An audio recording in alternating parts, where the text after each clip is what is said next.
Isa 0 bagay na dapat malaman ng bawat Taurus ngayong Marso tungkol sa pag-ibig at pera. Taurus, hindi lang basta karaniwang buwan ang Marso sa kalendaryo. May isang bagay na tahimik na nagbabago sa iyong mundo, lalo na sa iyong buhay, pag-ibig at pananalapi. At kung nakaramdam ka ng kakaibang bigat kamakailan, parang may dinadala kang higit sa karaniwan, hindi iyon imahinasyon mo. Matatag ka para sa lahat. Nanahimik ka kahit medyo mahirap ang pera. Nagmahal ka ng malalim kahit hindi ka sigurado kung pareho ang nararamdaman na pagmamahal pabalik sa'yo. Pero ang Marso ay tungkol sa katotohanan. Isang katotohanan kung sino talaga ang nagpapahalaga sa iyo at isang katotohanan kung paano mo pinamamahalaan ang iyong pera. May darating na desisyon, isang desisyon na maaaring protektahan ang iyong kapayapaan o guluhin ito. At may gantimpala ring sumusubok na maabot ka pero lamang kung hindi mo ulitin ang isang lumang pagkakamali. Manatili ka sa akin, Taurus. Dahil ang malalaman mo ay maaaring magpaliwanag sa lahat ng nararamdaman mo kamakailan. Taurus, isang bagay tungkol sa iyo, bihira mong ipakita kung gaano karami ang iyong dinadala. Nakikita ng ibang tao ang iyong lakas, ang iyong mahinahong personalidad, ang iyong pagiging maasahan. Pero hindi nila palaging nakikita ang bigat sa likod nito. Ang responsibilidad. Ang tahimik na sakripisyo. Lalo na pagdating sa pamilya, pag-ibig at pera. Ikaw ang tipo ng tao na isinusantabi ang sariling kaginhawaan para siguraduhin na maayos ang lahat ng iba. Magtatrabaho ka ng husto, mag-ipon ng tahimik, at nakakaramdam pa rin ng guilt kapag gumastos para sa sarili. At sa pag-ibig, nagbibigay ka ng katatagan, nagbibigay ka ng katapatan, nagbibigay ka ng konsistensya. Pero kamakailan may pakiramdam na medyo mali. Maaaring sobra mong iniisip ang kilos ng isang tao o nagdududa ka kung tunay bang pinapahalagahan ang iyong mga pagsusumikap. Hindi nandito ang Marso para parusahan ka. Nandito ito para ilantad ang mga bagay. Para ipakita kung saan umaagos ang iyong enerhiya at kung umaagos ito sa tamang direksyon. Ang buwang ito ay nag-ugnay ng iyong puso at iyong wallet sa isang makapangyarihang paraan. Dahil kapag ang Taurus ay nakakaramdam ng emosyonal na seguridad, nagiging mas matibay ang mga desisyon sa pera. At kapag hindi matatag ang pera, maaaring maging mabigat ang pag-ibig. Kaya hindi lang ito tungkol sa mga hula. Ito ay tungkol sa kamalayan. Dahil kapag malinaw na ang iyong nakikita, Taurus, gumagalaw ka ng iba. At ngayong Marso, ang paggalaw ng iba ay nagbabago ng lahat. Bagay #1, ang desisyon sa pananalapi ay nangangailangan ng pasensya. Taurus, ang unang bagay na dapat mong malaman ngayong Marso ay ito, huwag padalos-dalos sa isang desisyon sa pera. Maaaring may alok, ideya, o bigla ang pagnanais na gumastos sa isang bagay na tila mahalaga sa kasalukuyan. Maaari itong isang investment, oportunidad sa negosyo, malaking pagbili, o kahit pagpapautang sa isang malapit sa iyo. Sa unang tingin, maaaring mukhang promising ito. Maaari rin itong magmukhang urgent. Pero sinusubok ng Marso ang iyong pasensya. Ikaw ay natural na praktikal, pero kapag may emosyon na kasangkot, lalo na sa pamilya o pag-ibig, maaaring lumambot ang iyong lohika. At ngayong buwan, malapit na konektado ang emosyon sa pera. Maaaring may lumapit sa iyo na may nakakahikayat na kwento. O maaaring maramdaman mo ang pressure na patunayan ang isang bagay sa pamamagitan ng paggastos. Huminto. Sa kalagitnaan ng Marso, darating ang mas malinaw na pananaw. Ang tila mahalaga ngayon ay maaaring hindi na ganoon kahalaga 2 linggo mula ngayon. At bilang Taurus, isa sa pinakamalalakas mong katangian ay ang mahinahon at matatag na paggawa ng desisyon. Hindi mo kailangang kumilos ng mabilis para magtagumpay. Sa katunayan, ang mabagal na kilos ay nagpoprotekta sa iyo. Hindi ito buwan ng pabigla-biglang panganib. Ito ay buwan ng maingat na hakbang. Kung nananalangin ka para sa katatagan sa pera, tandaan ito, ang katatagan ay nabubuo sa pamamagitan ng disiplina, hindi ng impulsive na aksyon. Hindi ka hinaharangan ng universo, tinuturuan ka lamang nito ng tamang timing. Tandaan, Taurus, hindi lahat ng oportunidad ay kailangang agaran mong kunin. May ilan na dapat munang pagmasdan. Bagay #2, may isang tao na iniisip ka. Taurus, ang pangalawang bagay na dapat mong malaman ngayong Marso ay ito, may isang tao na tahimik na iniisip ka. Maaaring ito ay isang dating minamahal, isang lihim na tagahanga, o kahit isang malapit sa iyo na hindi pa naipapahayag ang kanilang nararamdaman. Maaaring naramdaman mo na ito, mga maliliit na palatandaan, pansamantalang sulyap, mga mensaheng hindi nasagot, o ang kakaibang pakiramdam na may isang tao sa iyong enerhiya kahit hindi siya pisikal na naroroon. Itinatampok ng Marso ang mga tahimik na koneksyong ito. Ngunit narito ang susi, hindi ito tungkol sa pagbabalik sa lumang relasyon o paggawa ng padalos-dalos na desisyon. Ito ay tungkol sa kamalayan. Ito ay tungkol sa pagmamasid kung sino talaga ang nagpapahalaga sa iyong presensya, katapatan, at pasensya. Taurus, ikaw ay tapat sa iyong likas na ugali. Malalim ang iyong pinapasok na pagmamahal sa mga taong mahal mo. Pero minsan, sinusubok ang iyong katapatan, lalo na kapag hindi pa handa ang iba na ipakita ang kanilang sarili. Ngayong buwan, ibinibigay sa iyo ng universo ang isang salamin. Pagnilayan kung sino ang tunay na nariyan para sa iyo. Sino ang nirerespeto ang iyong oras, puso, at enerhiya? Huwag hayaang malabo ang iyong paghusga dahil sa nostalgia o pride. Hindi lang ito tungkol sa pag-ibig, ito ay tungkol sa malinaw na emosyonal na pananaw. Maaaring maramdaman ng ilan sa inyo ang pagnanais na muling makipag-ugnayan. Ang iba naman ay magkakaroon lamang ng kamalayan kung sino ang tahimik na humahanga o namimiss ka. Sa anumang paraan, pinapaalalahanan ka ng Marso, mahalaga ang iyong enerhiya, at tanging ang mga kaakibat ng iyong puso ang nararapat na makatanggap nito. Manatiling mapagmasid, Taurus. Bigyang pansin ang mga banayad na senyales. Ang pag-ibig ay hindi laging malakas. Minsan, ito ay bumubulong, at ang mga bulong na iyon ay nagdadala ng katotohanang matagal mo nang hinihintay. Bagay #3, ang pananalapi ng pamilya ay nangangailangan ng hangganan. Taurus, ang ikatlong bagay na dapat malaman ngayong Marso ay ito, mahalaga ang pangangailangan sa pera ng pamilya, pero kailangan ang malinaw na hangganan. Palagi kang naging sandigan ng iyong mga mahal sa buhay. Tahimik kang tumutulong kapag may kailangang bayaran na bills, kapag may nahihirapan, o kapag kinakailangan ang sakripisyo. Ang ganitong pakiramdam ng responsibilidad ay kahanga-hanga, at nagmumula ito sa malalim na pagmamahal.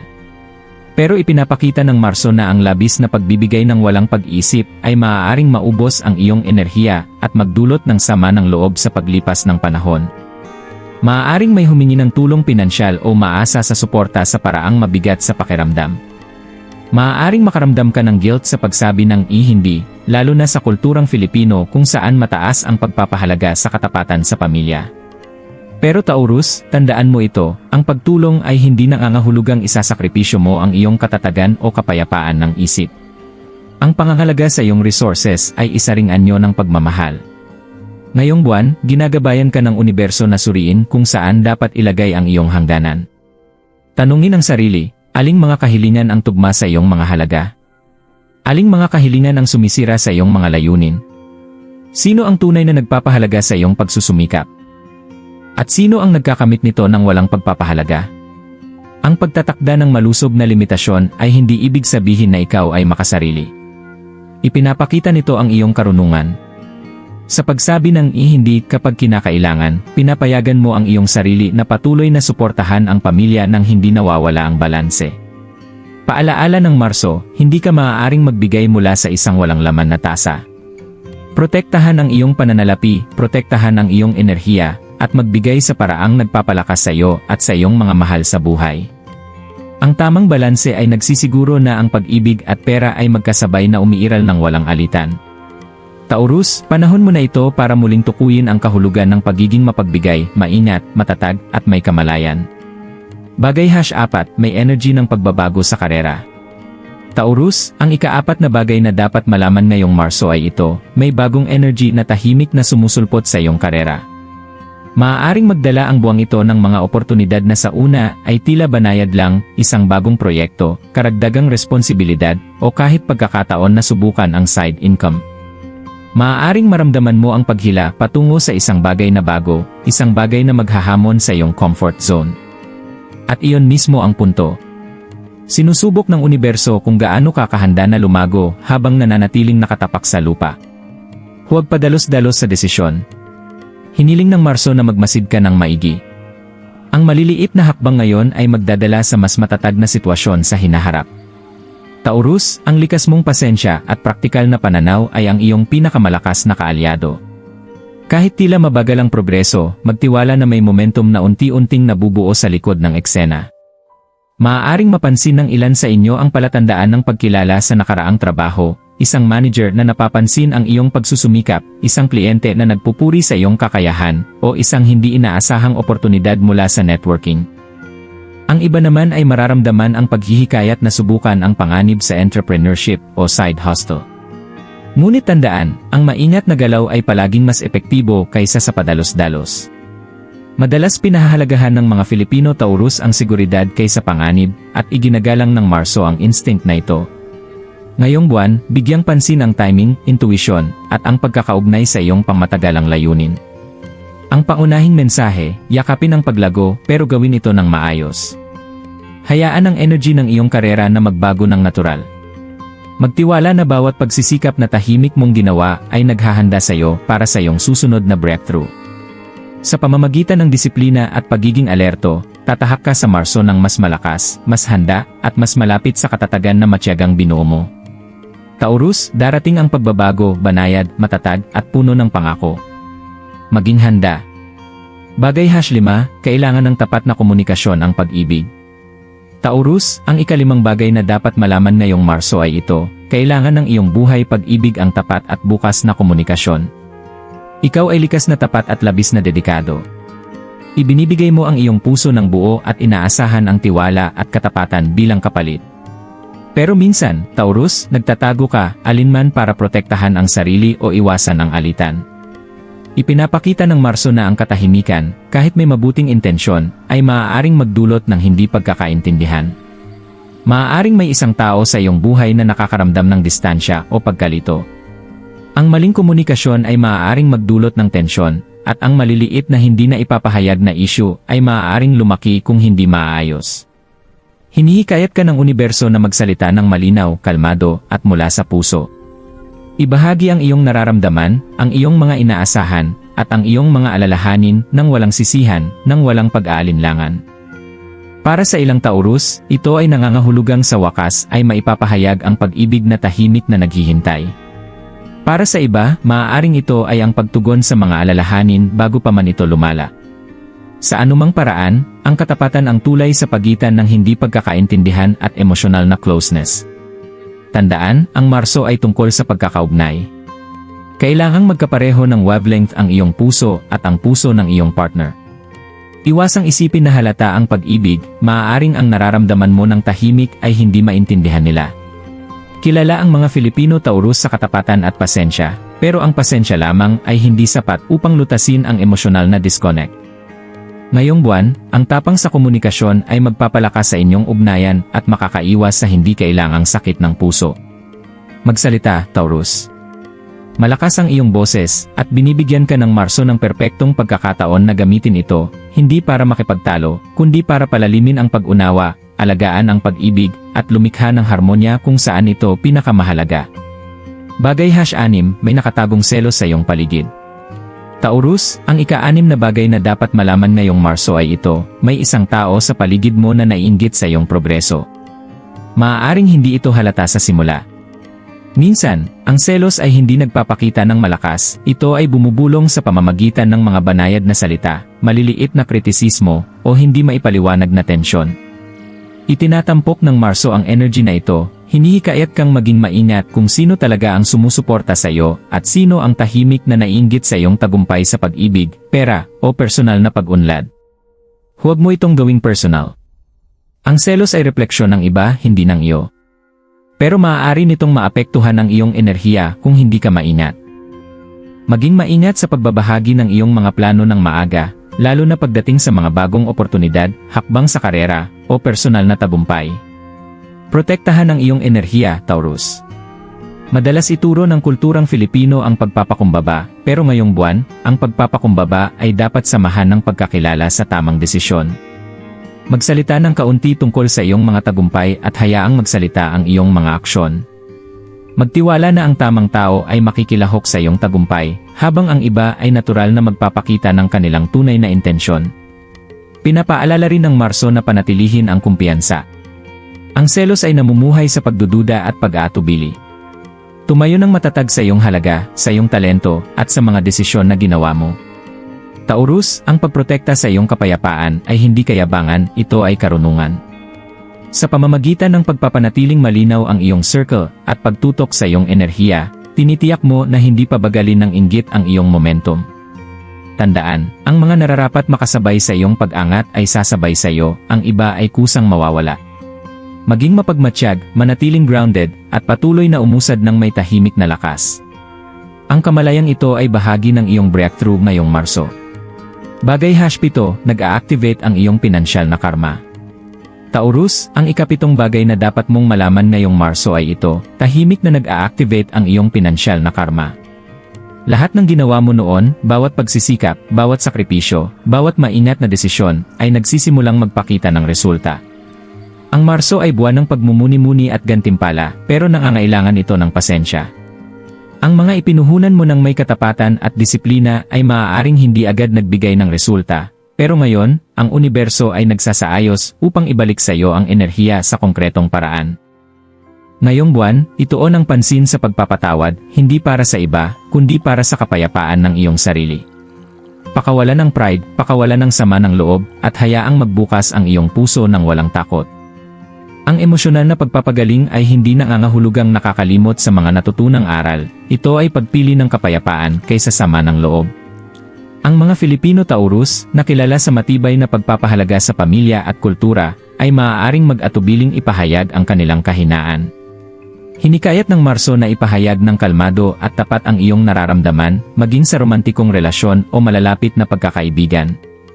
Ang pagbabahagi ng emosyon ay hindi nagpapahina sa iyo, pinapalakas nito ang ugnayan at nagtutulak ng tiwala.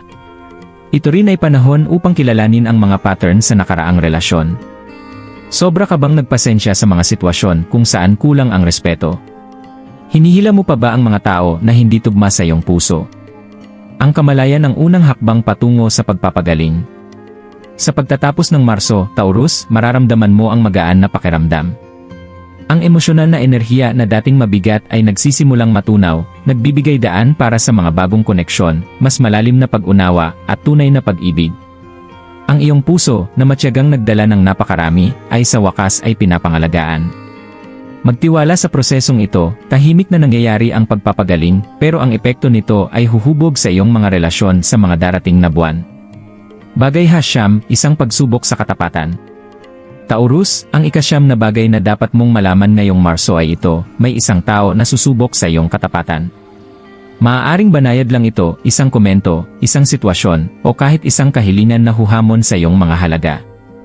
Ipinapakita ng Marso ang mga sandaling ito upang ipakita kung sino talaga ang karapat-dapat sa iyong tiwala at dedikasyon. Ang katapatan ng iyong pinakamalakas na lakas, Taurus, pero kahit ang lakas ay dapat gamitin ng matalino. Ngayong buwan, ituon ang pansin sa pagpapatawad, hindi para sa iba, kundi para sa kapayapaan ng iyong sarili. Pakawalan ng pride, pakawalan ng sama ng loob, at hayaang magbukas ang iyong puso ng walang takot. Ang emosyonal na pagpapagaling ay hindi nangangahulugang nakakalimot sa mga natutunang aral, ito ay pagpili ng kapayapaan kaysa sama ng loob. Ang mga Filipino Taurus, na kilala sa matibay na pagpapahalaga sa pamilya at kultura, ay maaaring mag-atubiling ipahayag ang kanilang kahinaan.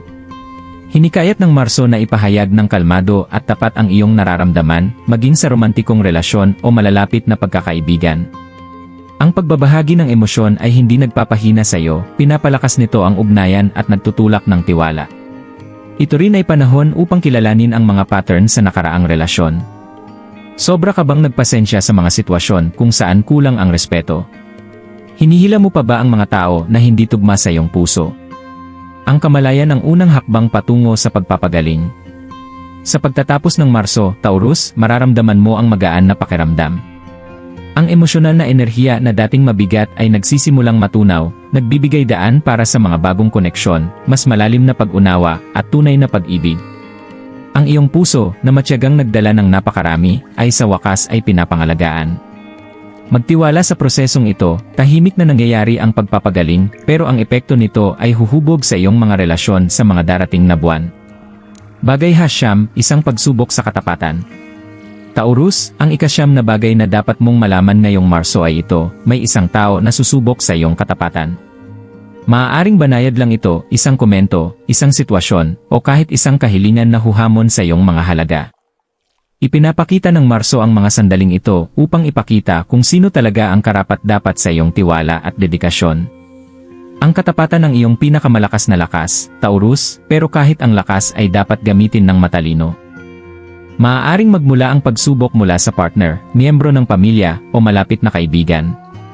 Maaaring sinasadya o hindi sinasadya ng isang tao na itulak ang hangganan upang makita kung hanggang saan ka aabot. Ipapakita ng iyong reaksyon hindi lang ang iyong pasensya, kundi pati ang iyong kakayahang magpasya ng wasto. Huwag kumilos ng padalos-dalos o emosyonal. Pansinin ang intensyon sa likod ng mga aksyon. Mga Filipino Taurus, madalas niyong inuuna ang pangangailangan ng iba kaysa sa sarili, pero pinaalalahanan ka ng Marso na ang katapatan ay isang daan na may dalawang direksyon. Ang pagbibigay ng lahat sa isang taong hindi ito pinapahalagahan ay nag-aubos lamang ng iyong enerhiya at nagpapabagal sa iyong paglago. Ito rin ay panahon upang magnilay sa sarili. May mga lugar ba kung saan naibigay mo ang katapatan sa maling tao? May mga sitwasyon ba kung saan nasasamantala ang iyong pasensya? Ang pagiging maalam ngayon ay nakakaiwas sa pagsisisi sa hinaharap. Hinahamon ka ng Marso na manatiling grounded at matatag. Tumayo para sa mga karapat-dapat sa iyo, ngunit huwag yumuko para sa mga hindi. Ang iyong katapatan ay isang regalo, Taurus, protektahan ito, pahalagahan, at ibigay lamang sa mga kaakibat ng iyong puso at mga halaga. Sa matalinong pagharap sa pagsubok na ito, pinalalakas mo ang iyong lakas at naghahanda para sa huling turning point na inihahanda ng Marso para sa iyo, sa parehong pag-ibig at usaping pinansyal. Bagay #10, ang malaking turning point ng Marso. Taurus, ang ika-10 at pinakamahalagang bagay ngayong Marso ay ito, isang malinaw na turning point ang paparating sa parehong pag-ibig at sa pera. Sa huling linggo ng Marso, ang mga pangyayari, realizations, o kahit tahimik na senyales ay magpapalagay sa lahat ng iyong nararamdaman sa tamang lugar. Sa wakas, mauunawaan mo ang mga pattern na humahadlang sa iyo, makikita mo kung sino talaga ang nagpapahalaga sa iyong katapatan, at magkakaroon ng linaw sa mga desisyon sa pananalapi na dati nakalilito. Ito ang iyong sandali ng pagkakaugnay. Sa pag-ibig, Taurus, hindi maikakaila ang katotohanan. Makikita mo kung sino ang tapat, sino ang palaging consistent, at sino talaga ang karapat-dapat sa iyong puso. Para sa mga naghihintay ng closure, maaaring magdala ang universo ng kaliwanagan o isang tiyak na mensahe. Para sa mga handa ng mag-move forward, nagbibigay ang Marso ng enerhiya upang buksan ang iyong puso ng buo, nang walang takot, walang pag-aalinlangan, at may panibagong kumpiyansa. Sa pananalapi, sa wakas ay magkakaroon ng linaw ang timing. Ang mga oportunidad na matyagang iyong binabantayan ay magsisimulang magpakita ng praktikal na paraan. Ang maliliit na kita ay nagiging makabuluhang progreso. Dumating ang mga naantalang gantimpala, at ang kaliwanagan ay nagbibigay daan sa paggawa ng mga desisyon na maghahatid sa pamatagalang katatagan. Ang turning point na ito ay hindi bigla ang kaguluhan, ito ay tahimik, matatag, at nagbibigay lakas. Pinapahalagahan ng Marso ang iyong pasensya, disiplina, at emosyonal na katatagan. Bawat desisyon, bawat kilos ng katapatan, at bawat sandali ng pagpipigil sa sarili ay naghahanda sa iyo para sa pagbabagong ito. Taurus, yakapin ang pagbabagong ito ng may kumpiyansa. Magtiwala sa sarili, magtiwala sa proseso, at magtiwala na ang nararapat sa iyo ay hindi kailanman mawawala sa iyo. Ang Marso ay ang iyong buwan upang pumasok sa kaliwanagan, lakas, at kapayapaan, buong kamalayan, buong paghahanda, at buong pagkakaugnay. Taurus, pagkatapos ng isang buwan na puno ng banayad na senyales, aral, at pagsubok, dinadala ng Marso ang isang malalim na realisasyon, lahat ng iyong tiniis, lahat ng iyong pinaghihintay, ay may layunin. Ang iyong pasensya, katapatan, at disiplina sa pag-ibig, sa pananalapi, at sa relasyon ay hindi napapansin. Ang mga tahimik na sandali ng pagpipigil, ang maingat na mga desisyon, at ang mga sakripisyong ginawa para sa pamilya at mga mahal sa buhay, lahat ito ay humuhubog sa isang mas malakas at mas matalinong bersyon ng iyong sarili. Ito ang katotohanang nais ipabatid sa iyo ng Marso, hindi basta-basta ang iyong mga pagsubok, at hindi nasasayang ang iyong mga pagsisikap. Sa pag-ibig, nagkakaroon ng kaliwanagan. Nakikita mo kung sino ang tunay na nagpapahalaga sa iyong puso, sino ang kaakibat ng iyong enerhiya, at sino ang karapat-dapat sa iyong tiwala. Hindi ito panahon para habulin ang iba o isakripisyo ang iyong halaga. Panahon ito para sa maingat at mulat na desisyon. Ang mga kaakibat ng iyong puso ay kusang lalapit, ang mga hindi ay kusang lalayo. Pinapayagan ka ng iyong emosyonal na maturity na harapin ito ng may biyaya, ginagawang pag-unawa ang posibleng sakit, at kapayapaan ang kalituhan. Sa pera, sa wakas ay nagtatagpo ang disiplina at oportunidad. Ang mga nagdaang pagsisikap ay nagbubunga, sa simula man ay maliit, pero matatag at maaasahan. Ang mga pagkakamali noon ay nagsilbing aral na ngayon ay gumagabay sa iyong mga desisyon. Nakikita mo na ang tunay na katatagan sa pananalapi ay unti-unti, may pasensya at kamalayan, hindi pa dalos-dalos. Mga Filipino Taurus, ngayong buwan ay sumisikat ang inyong pagpapahalaga sa responsibilidad, katapatan, at debosyon sa pamilya. Pinagtitibay ng universo na ang mga katangiang ito ay lakas mo, hindi pasanin. Ang mga taong nirerespeto at sumusuporta sa iyo, ang mga oportunidad na tugma sa iyong layunin, at ang pag-ibig na iginagalang ang iyong puso, lahat ay darating, tahimik pero makapangyarihan. Ang realisasyong ito ay nagbibigay laya. Hindi ka na binibigatan ng pagdududa o kawalang katiyakan. Nakatapak ka, mulat, at handa nang pumasok sa susunod na yugto ng buhay ng may kumpiyansa. Ang Marso ay hindi lang basta buwan sa kalendaryo, ito ay turning point, reset, at biyaya. Taurus, tandaan mo ito, ang iyong pasensya, tibay ng loob, at matibay na pananampalataya sa sarili at sa universo ang naghanda sa iyo para sa kaliwanagan, kapayapaan, at paglago na ngayon ay unti-unti mong nakikita. Sa pagtatapos ng Marso, Taurus, tandaan mo, naroroon ka eksakto kung saan ka dapat naroroon. Bawat aral, bawat pagsubok, bawat sandali ng pasensya ay naghanda sa iyo para sa kaliwanagan at paglago na nararanasan mo ngayon. Mas malakas ang iyong puso, mas matalino ang iyong isip, at mas alind ang iyong espiritu kaysa dati. Dumadaloy ang pag-ibig ng natural kapag malinaw ang iyong enerhiya. Ang mga taong karapat-dapat sa iyong buhay ay kusang lalapit, at ang mga hindi ay kusang lilayo ng walang hirap. Ang iyong katapatan at pasensya ay regalo, at ngayong buwan ay pinaalalahanan kang ibigay ito ng maingat sa mga tunay na nagpapahalaga sa iyo. Sa pananalapi, itinatakda ng Marso ang entablado para sa pangmatagalang katatagan. Dumating ang gantimpala para sa nagdaang pagsisikap, ang maliliit na kita ay nagiging makabuluhang progreso, at ang iyong disiplinadong paraan ay tinitiyak na hindi nasasayang ang oportunidad. Magtiwala sa iyong instincts, magtiwala sa timing, at magtiwala sa proseso. Hindi tungkol sa pilitin ang pagbabago ang buwang ito ay tungkol sa pagkilala dito, pagtanggap, at pag-usad ng may kumpiyansa. Ang universo ay nakahanay sa iyong pabor, Taurus, at ang mga desisyon mo ngayon ay magdadala ng epekto sa mga susunod na buwan. Kung tumutugma sa iyo ang mensaheng ito, ibahagi ang iyong saloobin sa comments. Ipaalam sa amin kung handa ka nang pumasok sa kaliwanagan at lakas na hatid ng Marso. At huwag kalimutan mag-like at mag-subscribe para sa higit pang insights, dahil karapat-dapat ang iyong paglalakbay ng gabay, suporta, at paalala na ang universo ay laging nasa iyong panig. Taurus, ang nararapat sa iyo ay hindi kailanman mawawala sa iyo. Ngayong Marso, angkinin mo ang iyong kaliwanagan, kapayapaan, at lakas.